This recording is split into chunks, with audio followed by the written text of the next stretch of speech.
The Honourable Sophia Moermond. So, my question, without notice, of which some notice has been given, is to the Parliamentary Secretary to the Attorney-General.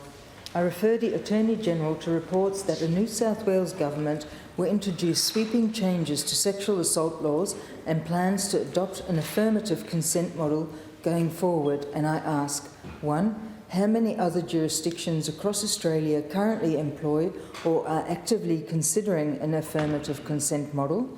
2. Does the McGowan government have any plans to move towards affirmative consent here in Western Australia? And 3, if not, why not?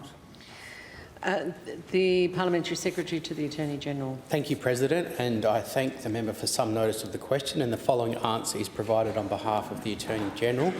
1. There are 2 other states besides Western Australia which have codified the criminal law. Tasmania is one, and it is the only Australian jurisdiction to employ an affirmative consent model similar to that proposed by the New South Wales Government.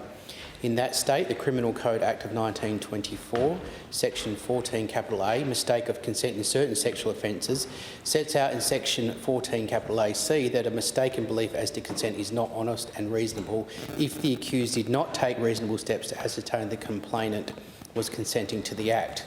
The other codified state is Queensland, where the Queensland Law Reform Commission completed their review of the operation of consent and mistake of fact laws in relation to sexual offending in June 2020. In the final report, the QLRC did not recommend extensive changes to the existing laws, instead adopting the view that there should be amendments that clarify, reinforce and update the current operation of the law. Since then, however, the Queensland Government has established the Women's Safety and Justice Task Force with a wide remit to consider, among other terms of reference, the experience of women across the criminal justice system. 2 to 3. The Commissioner for Victims of Crimes has been working with the Director of Public Prosecutions on recommendations to the Attorney-General in relation to sexual assault laws in Western Australia.